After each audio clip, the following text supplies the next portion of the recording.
I'm Erika of the Knit Kind podcast and Grapefruit and Gardenia Designs.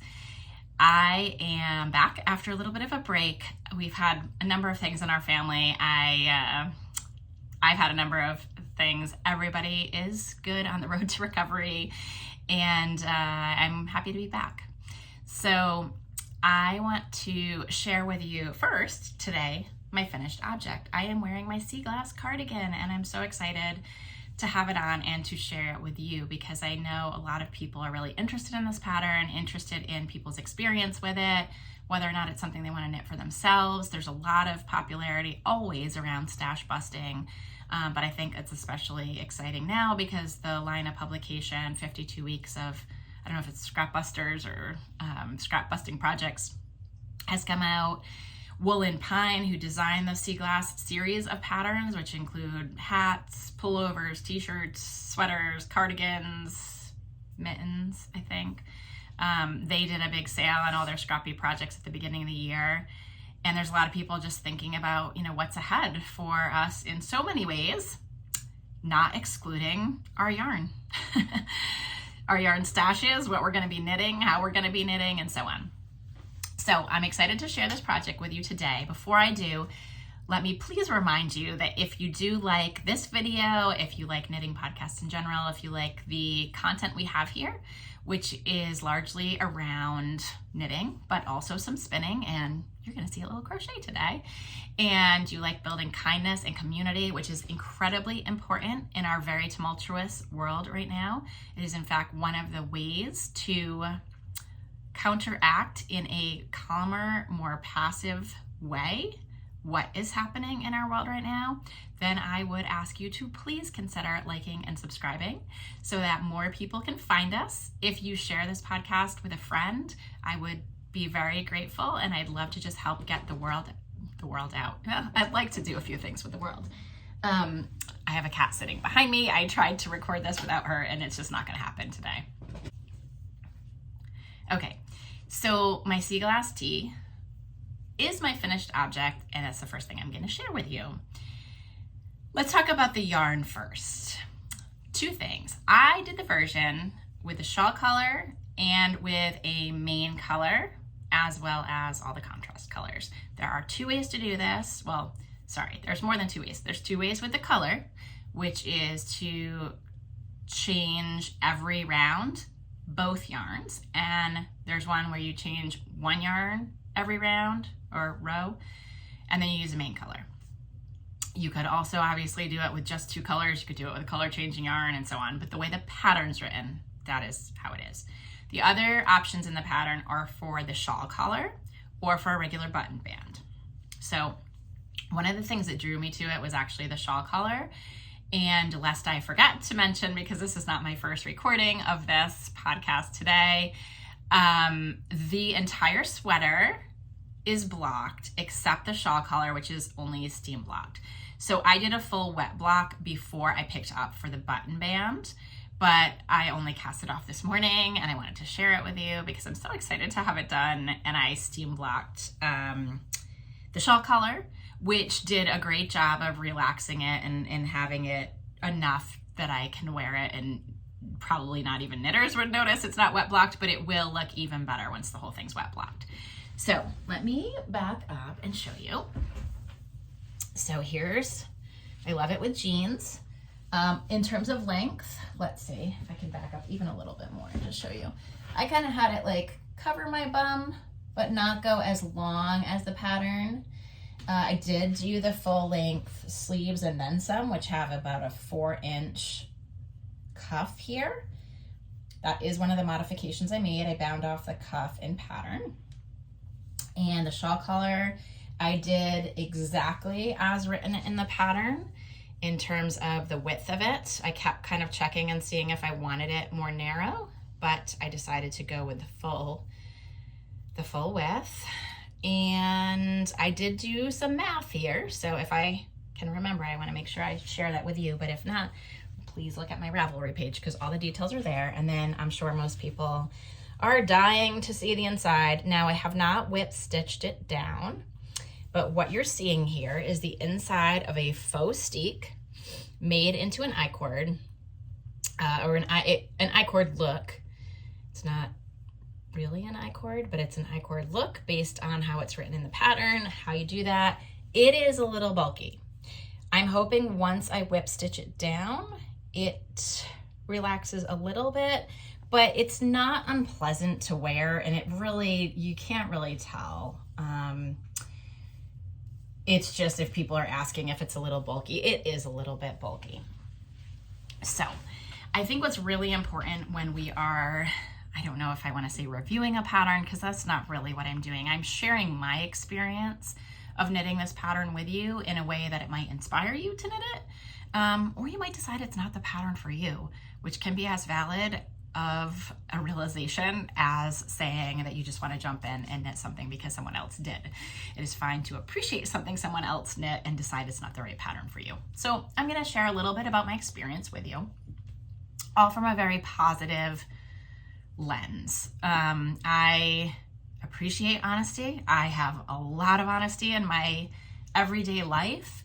When it comes to platforms where you're talking about someone else's artistic creation, I kind of think it's one of those places.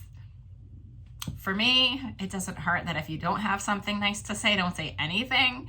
If you have a lot of nice things to say and a few insights that are more constructive, then go for it, right? Help somebody honestly assess whether they want to do a pattern. So, okay, rewind. You've heard about what my choices were. Back to the yarn. So Happy Jane is the majority of the contrast yarn here. And I want to make sure you can see these beautiful, beautiful colors. Let me sort of turn around so you can look at my back shoulder a little bit with the light on it.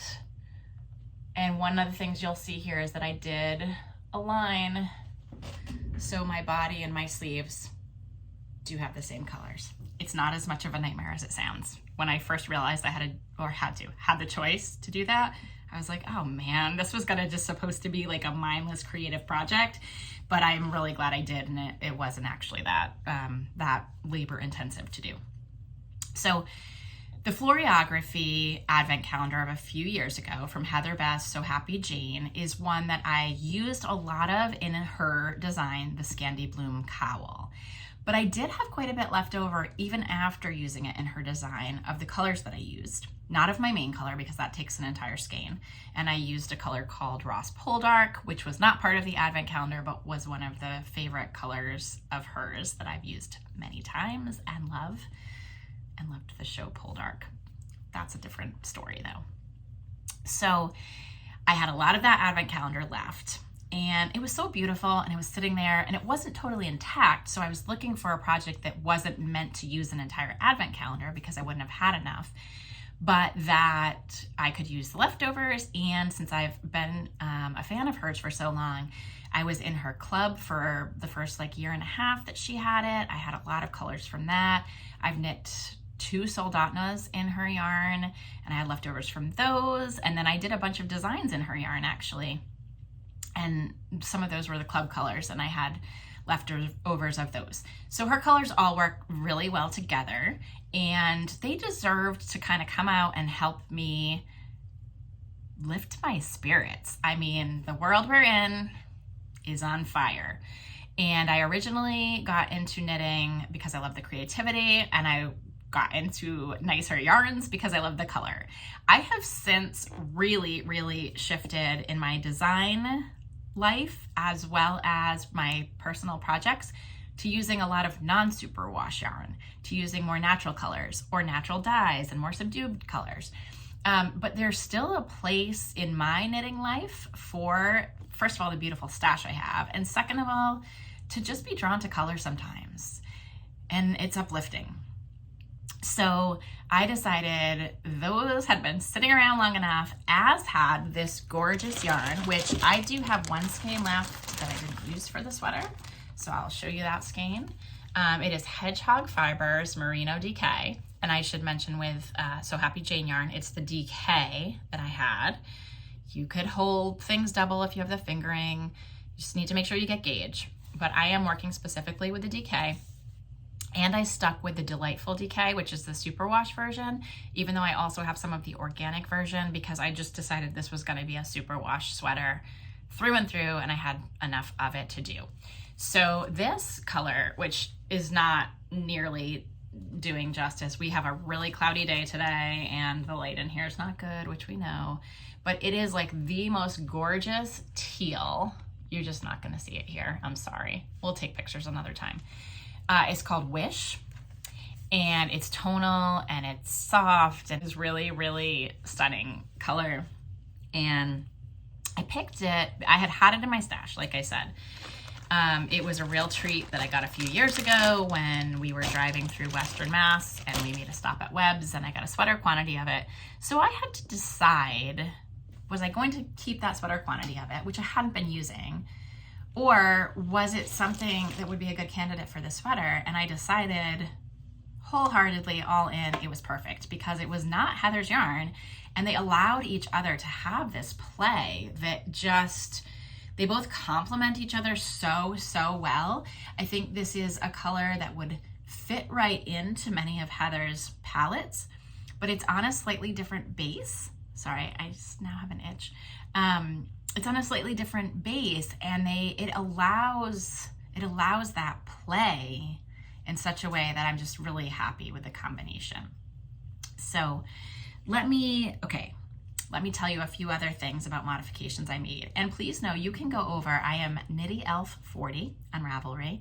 You can go over to my project page, and I really tried with this one, as I do with many of my projects, to document my experience, the modifications that I made, questions that I encountered, because I feel like this is one of those projects that people are looking for a lot of help and guidance with, and seeing what other people have done is really helpful. I also want to mention on that note that Woolen Pine has a Discord server. Now, this didn't turn out to be super user-friendly to me at the time that I was using it, which again, this is because I was knitting this when I was tired. I was knitting this when I was under the weather. I was knitting this late at night. I was always knitting this as something that was an ongoing project for me to do when I didn't want to think as hard. And that is an experience that I've said why I knit other people's patterns. It was a really good reminder to me and experience to me of how people are sometimes knitting my patterns. Because having that Discord server is an amazing service. I can't say enough how much is expected of knitwear designers, knitting pattern designers, for the price that we're paying for patterns and compared to other seemingly very comparable things. And the reason I think that is because when we are knitting something like a sweater or a major project, we are putting so much time into it, let alone the emotion we're putting into it, or the resources in terms of the cost of yarn potentially or other things. But I think where the expectation is somewhat unreasonably high in knitting patterns compared to, say, a sewing pattern, for example, or something else. I'm not a big crocheter, I'm just learning, but even I've been told that crochet patterns are much more vague. So, I've talked about things like size inclusivity and other things here, and how much work and effort and cost goes into producing a pattern. And then sometimes people don't want to pay anything for it. And sometimes they don't want to pay more than a couple of dollars for it. And once patterns start to get above $5, there's some people that just won't pay for them. So I'm not here to have that whole conversation right now. But what I do want to say is, even though the Discord server was a little tricky for me because I haven't used it before, and I'd be like searching for an answer of something that I was looking for and I couldn't necessarily find it, and then I'd try to post, and I felt, bless all of you who have learned technology as you continue to age, because I felt like the old person on this server. Anyway, I did find most answers I wanted in there, and when I had a question that felt like I could post it in pattern support and find the answer, people who work for Woolen Pine and do this, they would answer really quickly, even on the weekends most of the time. So all that to say, lift that up, celebrate that as a resource that's available to you for this pattern, but also look for people's notes in Ravelry, because we do that for each other out of the kindness of our heart to help each other be able to navigate a pattern that we're doing. And so I try to put a lot of information in about my experience with the pattern to help you. And so what did that include? Well, my gauge was a little bit different. Now I did jump into this pattern, and I am not telling you to do this, but I'm telling you honestly, I didn't swatch for it. The reason I didn't swatch for it is because I have used So Happy Jane Delightful Decay so many times that I'm very familiar with my gauge on different needles, the fabric it creates, and so on. I also didn't swatch because I know how much I'm just very familiar with my knitting and very familiar with that yarn and how I knit that yarn and what happens with my knitting, regardless of yarn, when I go from flat knitting to in the round knitting to small circumference knitting, and color work, and how color work I get gauges that are slightly different than other people might get in terms of the stitch to row or round ratio. And so knowing all of that with my eyes wide open, I just cast on and I started and I treated the sweater like my swatch. Now, normally when I'm doing that in something knit in the round, it's not an issue at all, because I will be very honest with myself and I will rip that project out if I am not getting a gauge that's going to be able to work for the project, whether or not it's the gauge I'm supposed to have, or it is a gauge that's an alternative gauge, but I know what to do in order to modify to make that gauge work.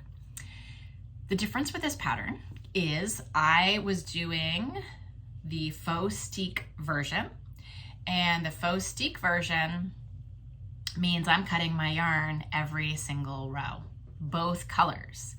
So even the color that is used consistently throughout, you're cutting every single row if you're doing it in the method that the pattern has you do it in. So there's really no going back. The only, I guess, way you could sort of go back is if it didn't work out in the end and you pulled it out and you needed less yarn per row than you had used, you'd still theoretically have enough to knit it with, but it wouldn't be ideal. So I was living a little bit fast on that, but also I don't recommend that unless you really have kind of checking the same boxes that I did about using the yarn, using the needles, knowing what you're getting into, being honest with yourself early. So early on, I checked my gauge and I knew it was a little bit tighter than the pattern gauge. I believe I was getting 22 stitches to 4 inches and the pattern was 20 stitches to 4 inches. So I did some math. I said, if I knit the size I'm gonna knit and I have a 22 stitch gauge that doesn't change the whole time, what are my dimensions gonna be? I assessed that. I figured out, would it still fit? How would it fit? Would I be happy with that? What if it's a little bit different after blocking? What if it's not? What am I going to adjust? So I was confident enough because of the proportions of my body and the schematic dimensions provided that I was going to be fine all up here in the yoke, even if I didn't get growth during blocking. And that has to do with knowing what your measurements are for your upper bust, what your upper arm circumference is, what your cross back and your cross chest, what your armhole depth is. All of these pieces, if you know, you can go in eyes wide open and make adjustments to something that has simple patterning like 1x1 color work or plain stockinette. If you're looking at yokes and more complicated lace or other things, obviously cut cables, there's other factors involved. But here we've got simple raglan shaping and we've got 1x1 color work. And so I proceeded with the yoke, after which I did a full wet block, because at that point I knew that I really wanted to know what was happening in order to adjust and have a successful sweater in the end. So once I had my full yoke, I did the wet block, I took my gauge again. As often happens with my 1x1 color work or my color work, stranded color work in general, I did not have much of a change, if any, to my stitch gauge. I did have a little bit, I've got a spider crawling on the wall. I keep watching him just to make sure he's not gonna come visit. But you know, sometimes I leave a spider on the wall because if a moth gets in here, he'll eat it.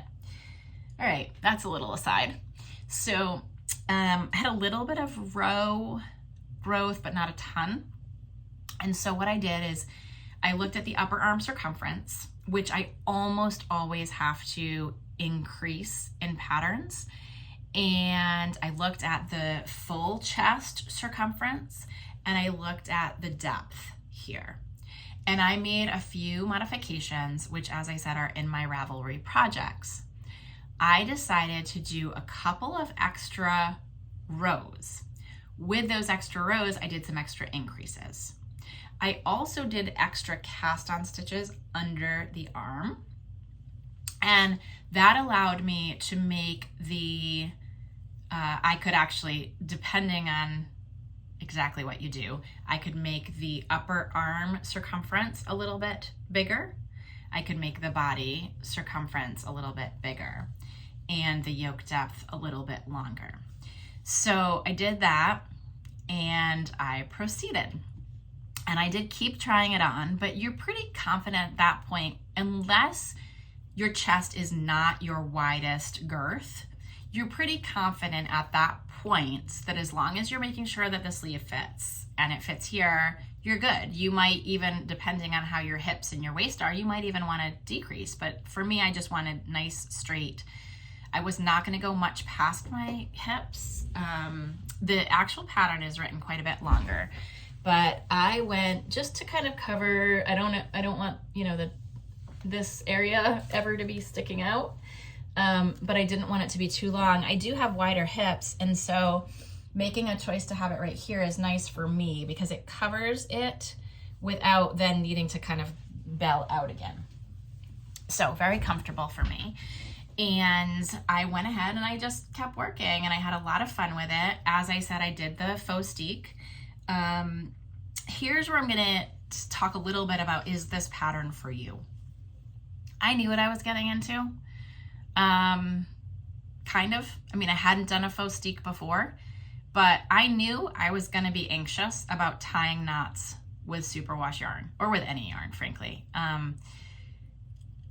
But since I chose to do it in superwash, I committed myself to the faux steek process, trusting the process, seeing what other people have done.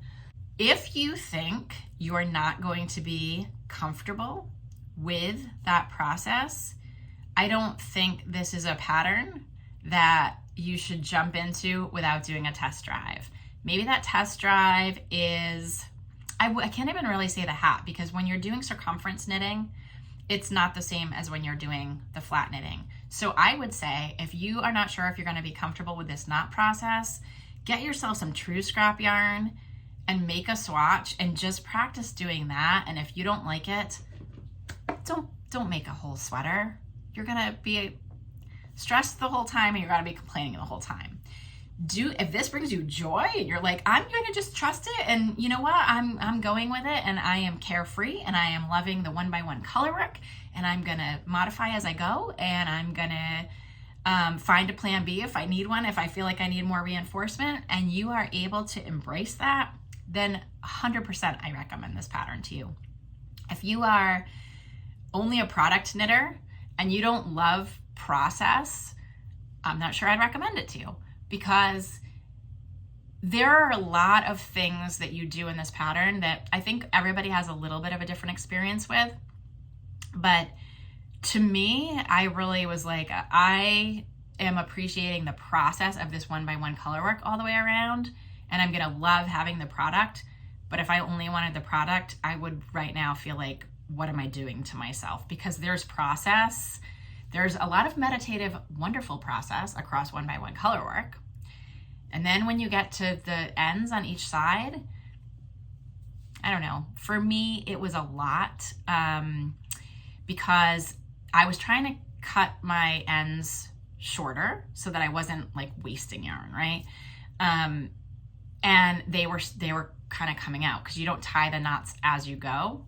I did end up tying the knots as I go, but in the instructions, they have you tie them all at the end.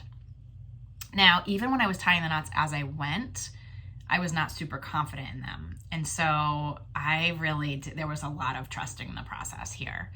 I'm still trusting the process because I haven't whip stitched this down, and I did pick up for the shell color, which helps to reinforce this.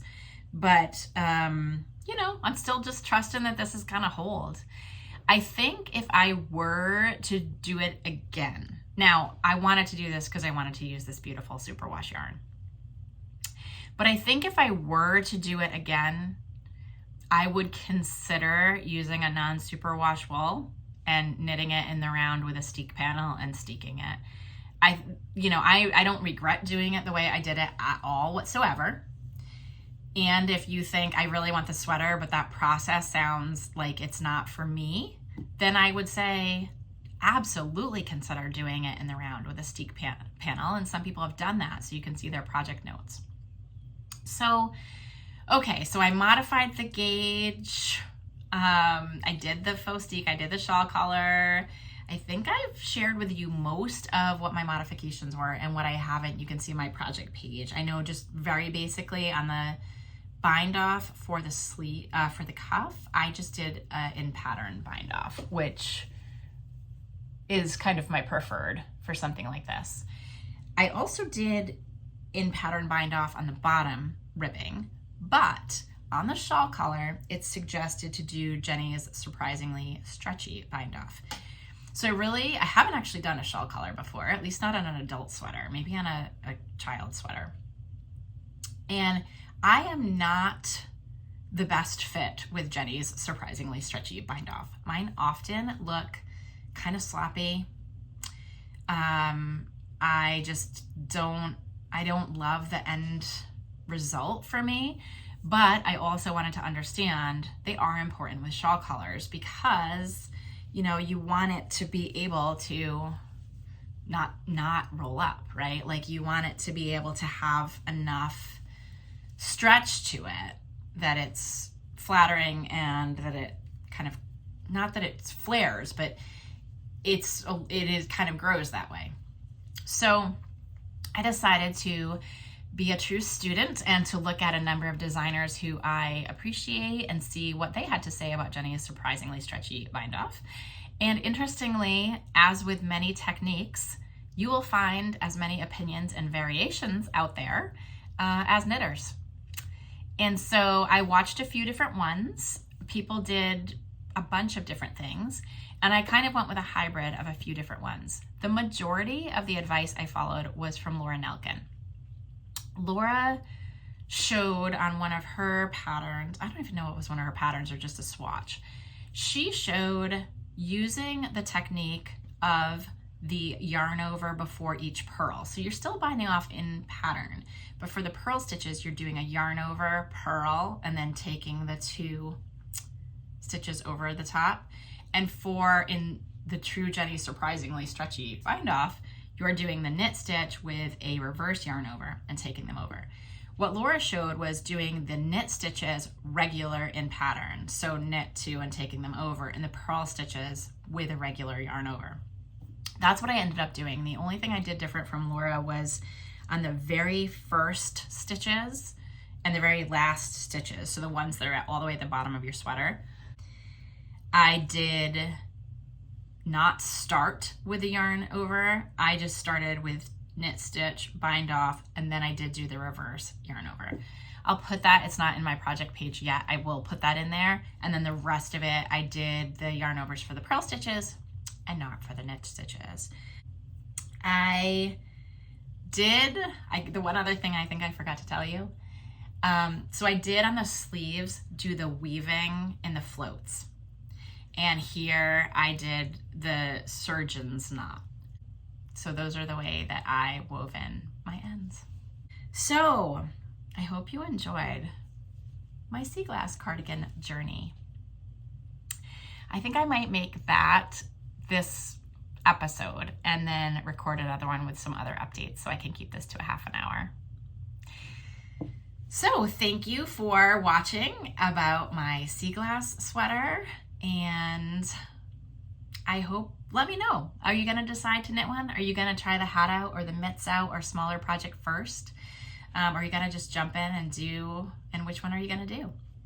Okay, knit kindly, live kindly, and I'll see you again soon.